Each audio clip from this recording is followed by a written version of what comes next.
vamos a hablar sobre por qué Jesús se presentó en este mundo.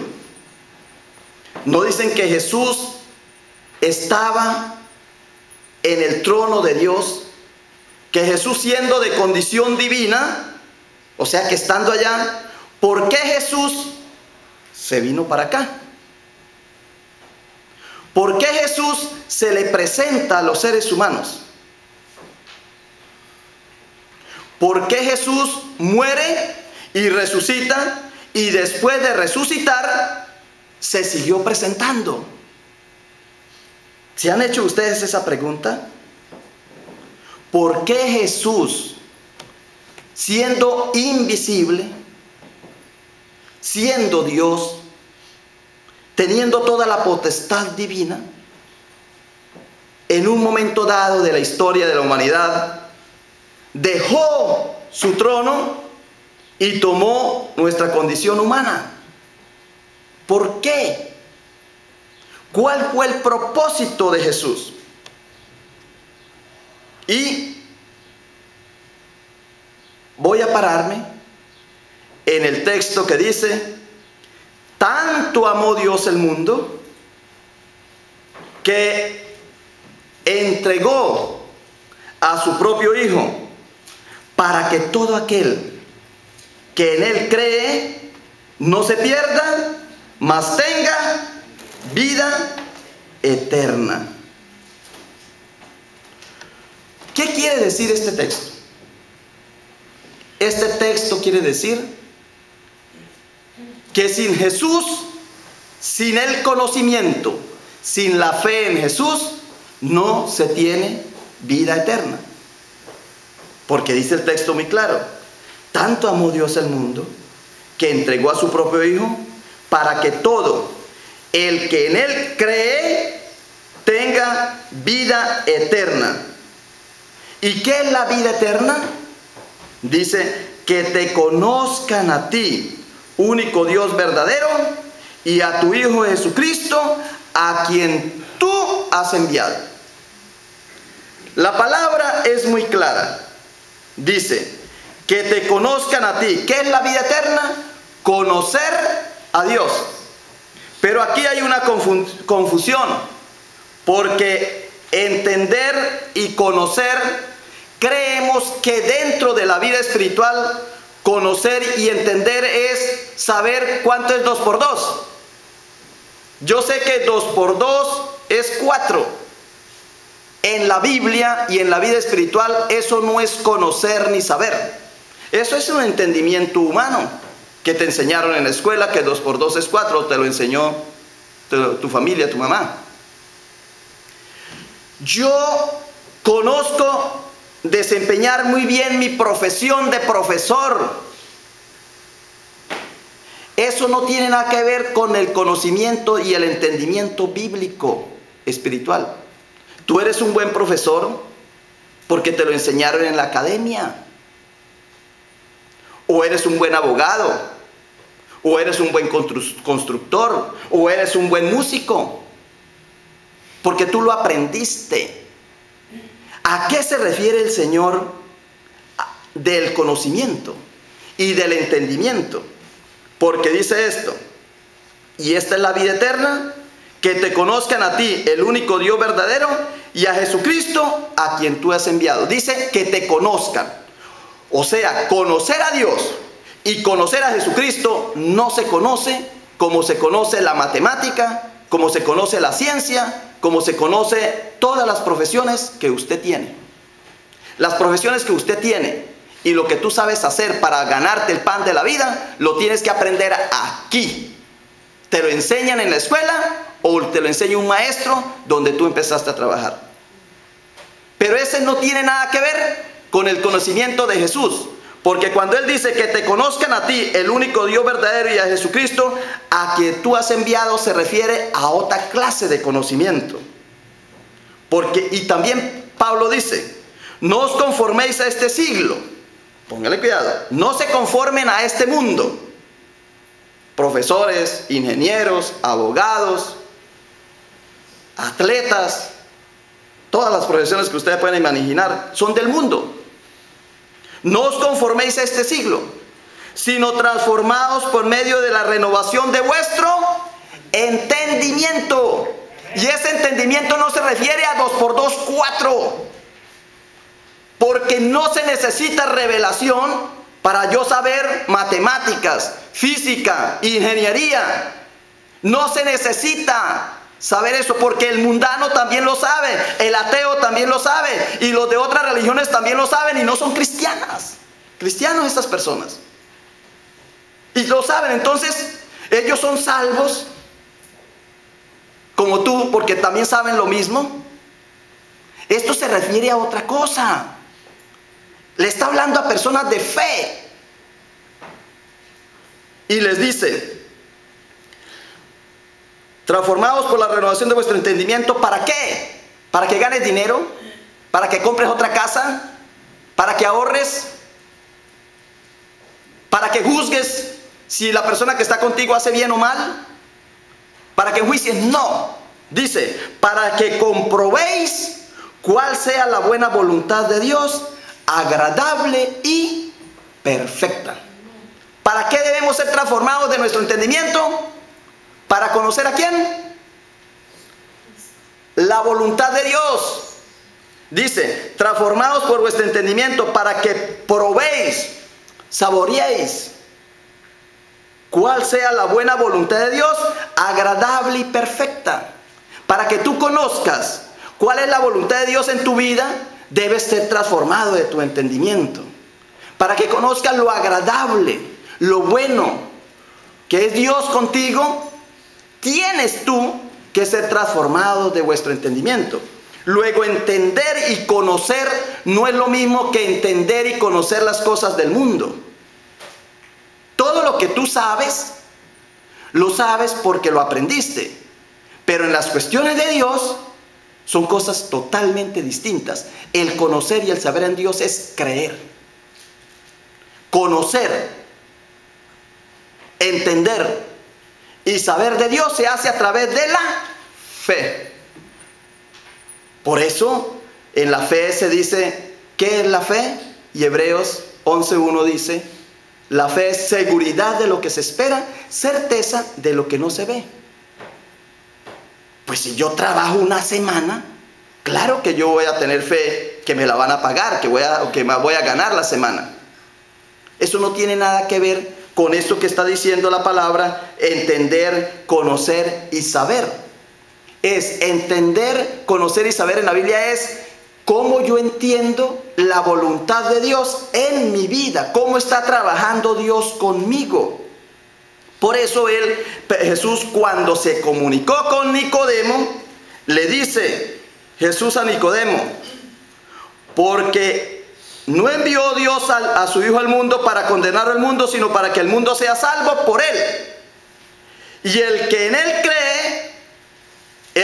cree no es condenado, porque el que no cree ya ha sido condenado, porque no ha creído en el nombre del Hijo único de Dios. Y esta es la condenación. La condenación no es que tú pierdas el trabajo. La condenación no es que tú tengas una enfermedad. La condenación no es que tú estés pasando por un momento de prueba.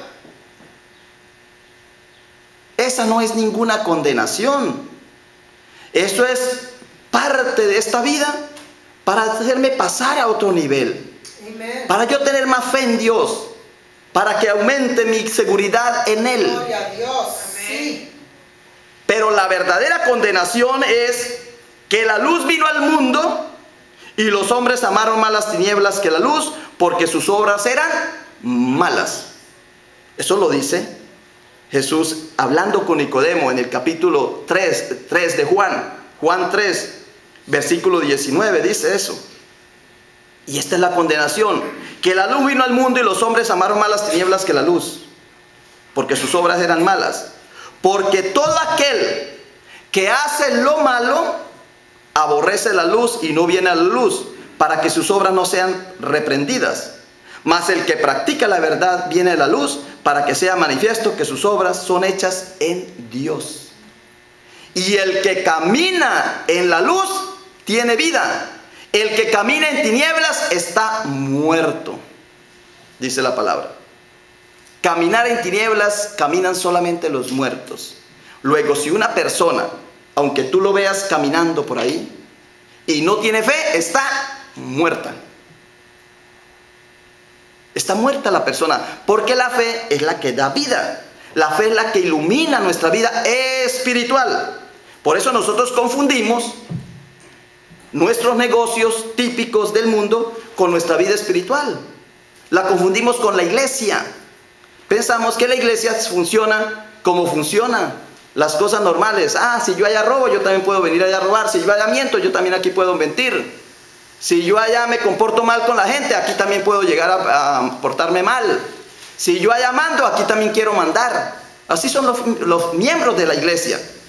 Y es más, cuando en la casa no los dejan hablar, aquí sí quieren venir a hablar. Cuando en la casa no los dejan mandar, aquí sí quieren venir a mandar. Cuando en la casa son ineptos, no saben hacer nada, aquí se presentan como doctos. ¿Por qué? Si el mundo los desprecia, si en la familia los desprecia, aquí sí tenemos que darle honor y honra y gloria. Se te da honra, honor y gloria si estás sentado en el trono de Jesucristo. Si estás sentado en el trono, si eres digno de honor, de honra y de gloria. Y para estar sentado en el trono de Dios, tienes tú que haber recibido a Jesucristo como su Señor y su Salvador. Y no lo digo yo, sino lo que lo dice el libro de la carta a los Efesios. ¿Quiénes son dignos de honor y honra? Quienes están sentados en el trono.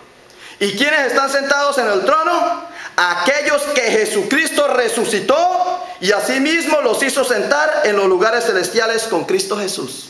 Amén. ¿Por qué pides honor, gloria y honra, salvación, si no estás sentado todavía en el trono con Jesucristo?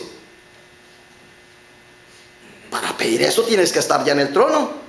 Porque dice, aún estando nosotros muertos en pecado, nos dio vida juntamente con Cristo, por gracia sois salvos. Y juntamente con Él nos resucitó y asimismo nos hizo sentar en los lugares celestiales con Cristo Jesús. Luego, si tú, ya Jesucristo te levantó de entre los muertos y te sentó allá en el trono, significa que tú eres digno de ser honorable aquí en la tierra. Y si eres honor y te recibe la gloria, pues todo el mundo te va a decir, gloria a Dios, eres bendito. Qué buena persona. ¿Cómo me invitas a la iglesia? ¿Cómo vives un gran testimonio? Todo el tiempo me hablas de Cristo. Todo el tiempo das razón de tu fe. Para eso es la fe. La fe no es solamente para conseguir sanidad. La sanidad se consigue sin fe. El ciego de nacimiento no tenía fe y Jesucristo le devolvió la vista. Cuando Jesucristo hizo la multiplicación de los panes, la gente no tenía fe. Él mismo dice, ustedes me buscan porque les di pan.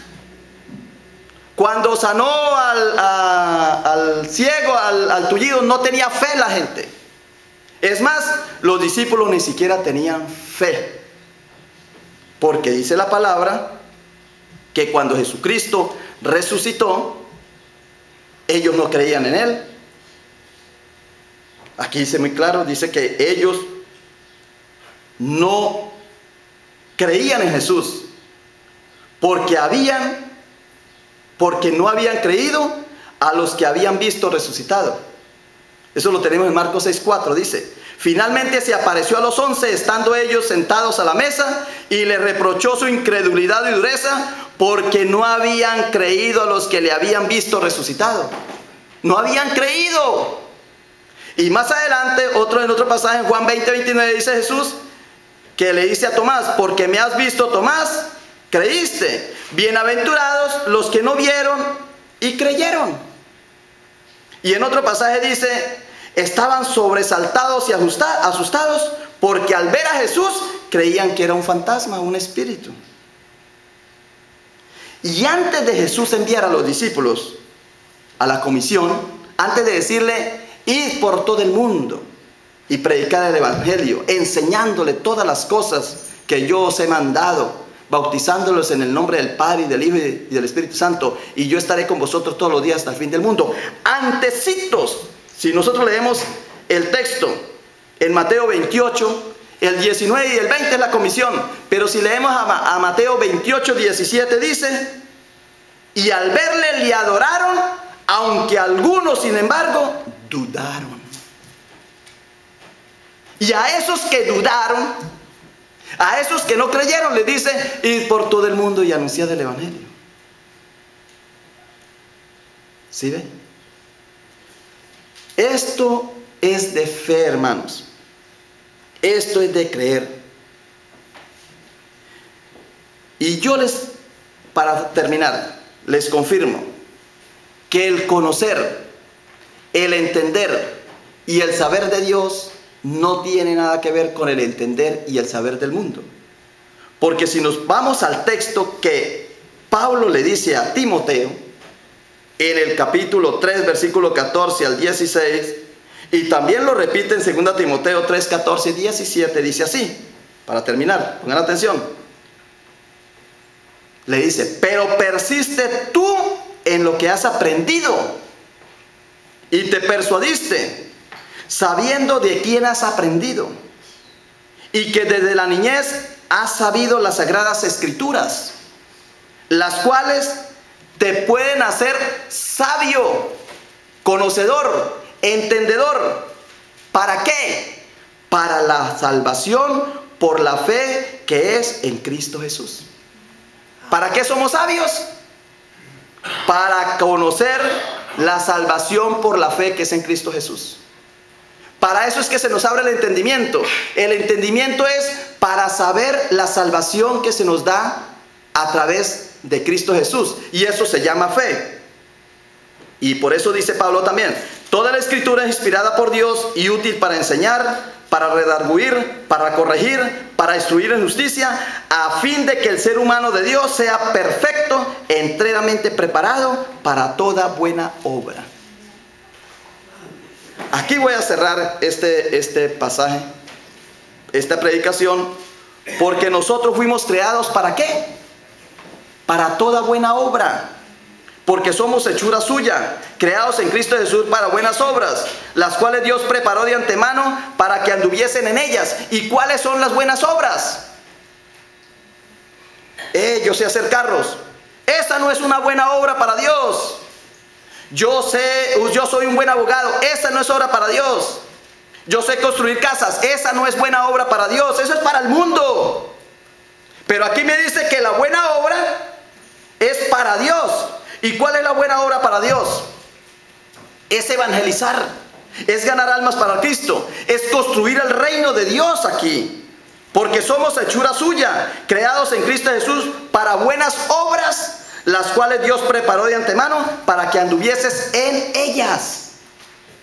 Yo ando en un buen carro Mercedes-Benz y pues ¿en qué andas? En una obra que yo hice. No. La obra buena para Dios es que tú vayas por el mundo anunciando el evangelio, contándole a sus amigos, a sus vecinos y a sus familiares lo que Cristo ha hecho en su vida, porque somos testigos de ello, dice la palabra. Lo que Cristo ha hecho en su vida espiritual, que ahora ya eres salvo por la fe en Cristo Jesús nuestro Señor, y como ya soy salvo, quiero que otros también sean salvos por la gracia de Dios. Esa es la obra que Dios quiere que hagamos. Amén. El mundo no me vislumbra a mí que van a ir a Marte, que van a la luna. No me vislumbra a mí que hacen los rascacielos más hermosos. No me vislumbra a mí que el internet, el computador, que todo técnico. El mundo no me vislumbra a mí que le cambien el corazón a uno y le pongan el otro y la persona viva 3, 4 o 10 años más. Eso no me vislumbra a mí un ser humano. Ni siquiera a Dios tampoco, porque esa es obra tuya. Pero no es la obra que Dios ha hecho en ti para que tú manifiestes su don. El don de Dios, que es la salvación. Porque por gracia sois salvos. Porque tú eres la sal de la tierra y la luz del mundo. Porque tú fuiste escogido para hacer una obra grande aquí en la tierra, que es amar a Dios sobre todas las cosas y al prójimo como te amas a ti mismo. Esa es la obra de Dios. Llevas 40 años, llevas 50, 60, 80 años de cristiano y todavía crees que la obra es tener poder y placer en la vida. Todavía crees que es eso, porque yo los conozco a ustedes y me dicen, Dios me ha bendecido. ¿Por qué? Porque compré una nueva casa, porque compré un nuevo carro, porque alcancé ya graduarme de profesional. Dios me ha bendecido. ¿Y es mucho que Dios te bendiga? Si Dios también bendice al ateo, al incrédulo, al injusto, ¿es mucho que Dios te bendiga? Pregúntese mejor si Dios te está aprobando para el reino de Él. Eso sí tenemos que preguntarnos. ¿Somos parte del reino de Dios? ¿Hago parte de aquellos que Él rescató de entre los muertos y los sentó en el trono celestial con Jesucristo nuestro Señor resucitado? ¿Estás haciendo la obra de Dios? Eso sí, que Dios me esté aprobando, gloria a Dios, que me esté bendiciendo, estoy igualito a todos los seres humanos, que a todos los bendice, dice el Señor, pero que aprueba a muy pocos. Hay que buscar la aprobación de Dios. La bendición llega porque llega, la aprobación sí hay que estar dispuesto a recibirla. Gracias te damos, Señor, por este mensaje que tú nos has dado en el día de hoy. Gracias, Señor, porque nos motivas a entender y a seguir trabajando en tu obra. Hoy, Señor, todo te lo agradecemos. En el nombre precioso de tu Hijo Jesucristo. Amén. Muy bien. Vamos a continuar con algunas